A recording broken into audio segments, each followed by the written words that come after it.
Professor Alex Douro. Na aula de hoje falaremos sobre rochas, um tema super interessante para que nós possamos entender esse recurso, encontrado naturalmente em nossa sociedade. A princípio, nós precisamos lembrar, querido estudante, que rocha nada mais é que um agregado natural formado por minerais. E as rochas podem ser classificadas de acordo com a sua composição. Então nós temos rochas homogêneas e rochas heterogêneas. Tudo bem? Em relação às rochas homogêneas, são aquelas rochas que possuem apenas um mineral, exemplo do calcário.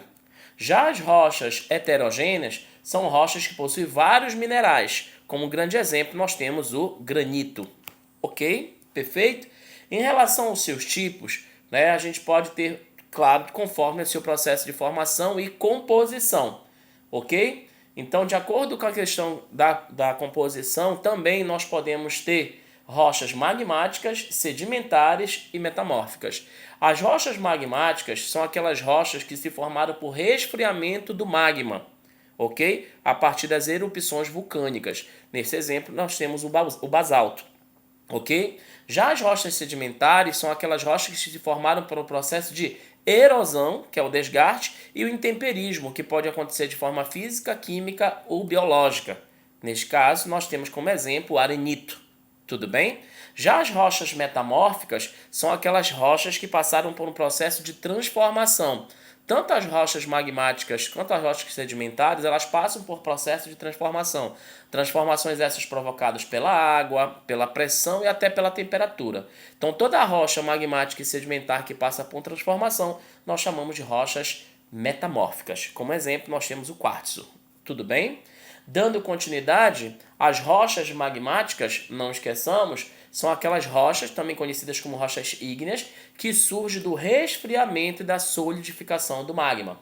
E aí nós temos dois grupos de rochas magmáticas. Temos as rochas plutônicas e as rochas vulcânicas.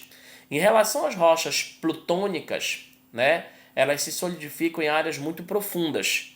Elas são rochas também conhecidas como intrusivas. Perfeito? Elas têm uma textura grossa, são cristais grandes, ok? Elas possuem, o magma se esfria e se solidifica, de forma intrusiva, portanto interna. E claro, sem vidro, não possui vidro vulcânico e cavidades. E aí nós temos como exemplo o granito, como outro exemplo o pegamatito, perfeito? E claro, nós temos também o gabbro, ok? Já as rochas vulcânicas, elas se solidificam em pouca profundidade. Elas têm uma textura mais fina, então ela tem cristais pequenos, se comparado exatamente às plutônicas, tudo bem? Nós temos exatamente o processo de formação a partir da lava, que se esfria e se solidifica de forma extrusiva, ok? E claro, possui um vidro, vulcânico, um vidro vulcânico ou cavidades. Como exemplo, nós temos o basalto, ok? Outro exemplo, nós temos o riolito, ok? E claro, nós temos o taquito, que são grandes exemplos de rochas vulcânicas. Perfeito? Vulcânicas, perdão. Dando continuidade, já as rochas sedimentares, não esqueçamos, são aquelas rochas que são encontradas sob a superfície terrestre e que elas se formam a partir da ação de agentes exógenos, ou seja, aqueles agentes que agem de forma externa na superfície terrestre, ok? E aí nelas nós precisamos lembrar, perfeito, nós temos o processo de erosão e, claro, o intemperismo. Não esqueçamos que nas rochas sedimentares nós encontramos combustíveis fósseis, perfeito, nós temos uma porosidade, ela é uma rocha permeável, ou seja, absorve água, e também tem grandes reservatórios, podendo ter, na verdade, uma concentração de aquíferos, ok? E nós temos três grupos de rochas sedimentares. Nós temos as rochas dendríticas, orgânicas e químicas. Não esqueçamos que as rochas dendríticas, elas também são chamadas de clásticas, perfeito? E claro, nós temos como exemplo detritos de rochas e minerais, ok? E claro, ela se forma a partir da degradação de rochas pré-existentes. Como exemplo, nós temos o arenito, conhecido comumente como areia, tudo bem?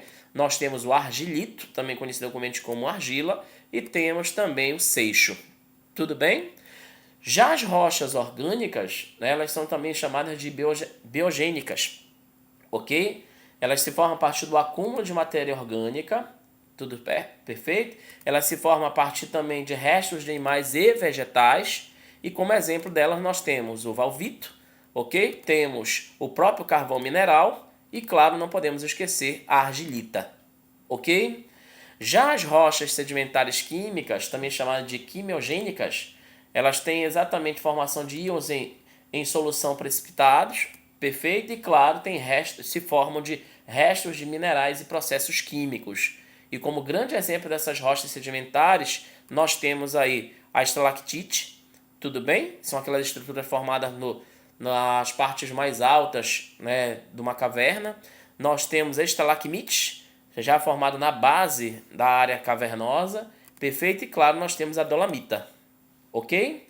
E dando continuidade, finalizando a nossa aula, nós temos as rochas metamórficas. Não esqueça, essas rochas metamórficas, elas são formadas através exatamente da deformação de outras rochas, né, que nós chamamos de protólitos, ok? Não esqueçamos que ela tem uma textura diferenciada, ok? A partir da formação, né, da ação dos fluidos, perfeito, do calor e da pressão. Então ela vai ter textura diferenciada, ter um aspecto visual e composição química bem diferenciada, ou seja, muda a textura, muda o aspecto visual e muda também a sua composição bioquímica. E aí nós temos dois grupos de rochas metamórficas. Nós temos a formação por contato e a formação regional. A por contato, não esqueça, ela é formada exatamente por uma questão de alteração de temperatura, então ela é conhecida também como rocha metamórfica térmica, ok? Então você tem a recristalização dos minerais, nós temos a intrusão, né, do magma em alta, perfeita temperatura, em rochas pré-existentes. Tudo bem? Então, repetindo, não esqueçamos que a recristalização acontece pela intrusão do magma com alta temperatura em rochas pré-existentes. Então, por exemplo, nós temos o arenito, ok? Que vai se transformar exatamente em quartzito, ok? Nós temos o calcário, que vai passar por um processo de transformação, gerando exatamente o mármore, ok? Já a rocha metamórfica, que passa por alteração regional, nós temos uma alteração dinamotérmica, ou seja, por um processo de pressão. Então nós temos uma reorientação dos minerais, ok? Nós temos a ação das altas pressões e altas temperaturas em grandes áreas da litosfera. Então, neste caso, nós vamos ter o granito, que vai passar por um processo de transformação, transformando-se exatamente em genês perfeito. E, claro, nós temos também o argilito, que vai passar por um processo de transformação, dando origem ao xisto. Tudo bem? Essa foi a nossa grande aula de rochas e a gente se encontra no próximo vídeo. Um grande abraço.